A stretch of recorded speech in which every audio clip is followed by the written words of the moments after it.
Hey, welcome to the wonderful world of Brisbane Small Business. I'm here today with Daniel Hardcastle.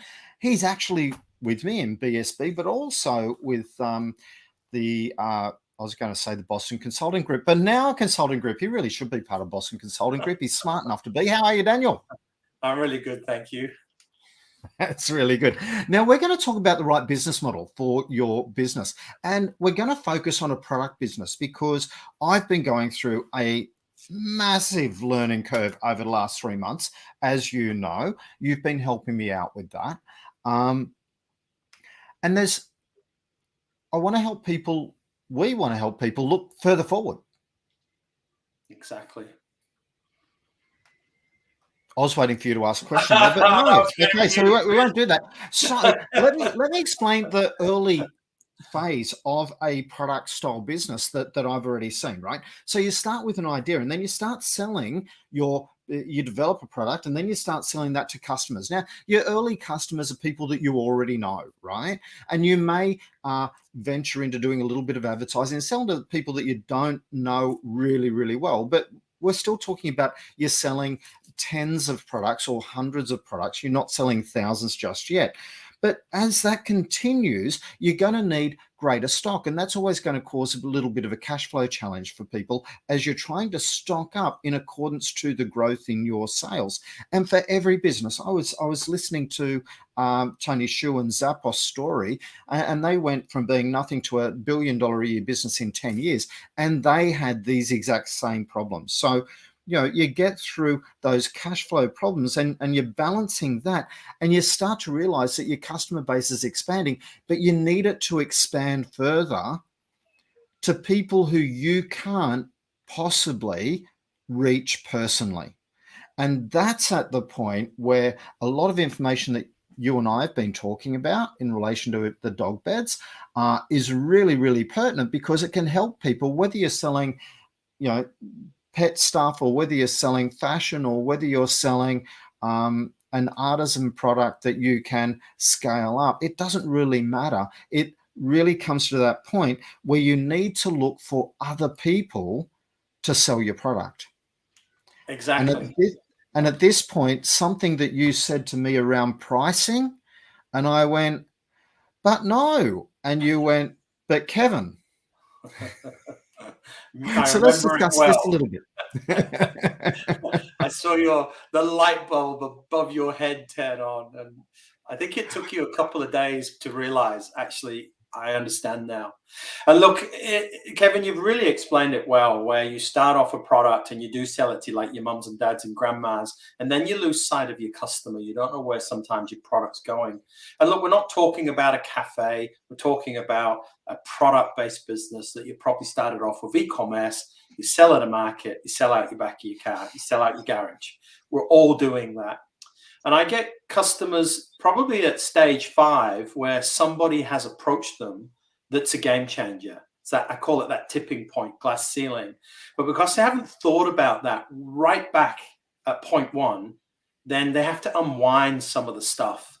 And they can hurt themselves in the market doing that. The competitors can seize on that and so on. And a good example are, you might be selling a commodity. Let's say you're selling coffee. Coffee's a great commodity to sell. So I'm a little roaster selling coffee, and my consumers are the people in the cafe that are coming and sitting down and consuming the product. Now, I might have another cafe come in, buy 4 or 5 kilo of beans from me, and then he gives it to his consumers. So he now is my customer. I don't know who my consumer is. I'm not talking directly to them because they're remaking that coffee in his cafe. And I think that's really important, that when we're going to go along this journey, you've got to think about who your potential customers are, the people that are not going to use your product or consume your product. And I have a very simple way of explaining it. We need to look at your go-to-market, and that's how you talk to your consumer, the person that's using the product, putting it in their body, putting it on their body or whatever. And your route to market is how you invoice the customer or the consumer. So very simple, e-commerce, I've got a cafe, I know it's going straight to the consumer because the price point is $4 a cup or $50 for a share. Now, if you bring some type of wholesaler into that, then you've got to either lessen your margin or you've got to lift the price up. And what I ask people to do is think about that right back at stage one when you have the idea. What could that pricing model be? And it would save a lot of headache, like you've witnessed. Absolutely. Like you challenged me that, Kevin, the price of the beds isn't enough, and I went, but we're already a premium product in the market, and you said, but there's not enough margin for you to sell to a wholesaler to sell to a retailer, and I went, but I'm not there yet, yeah, and I'm not ready to do that, and yeah, I kind of worry about further down the track. And because we have been on, a fairly rapid journey, all of a sudden I was getting approached by that style of person, and I went, "Oh crap, I do need to do this." So look, it can save you a lot of time, and it can be. You need to look at the margin that's there. That's not only good for you, and look, even in a service business, when you're starting out, I know a lot of people go, but I'm not at the GST threshold, and therefore I don't want to charge for GST yet. The problem being, the day that you go over that threshold and the government expects their 10%, either you've got to start giving them 10% of what you were selling it for, or you need to raise your price by 10%. So in the same logic, what we need to be doing is factoring in those costs that big businesses already have and be absorbing the extra margin in the short term whilst you're on that journey. Absolutely. And you've hit the nail on the head there. So look, Kevin, if people want to talk to us more about it, we'll put our link in the bottom of this. Come and have a 15, 20-minute call with us, and we can explain in a bit more detail how we can help. It's been wonderful talking to you. Absolutely. Look, thank you very much for helping us.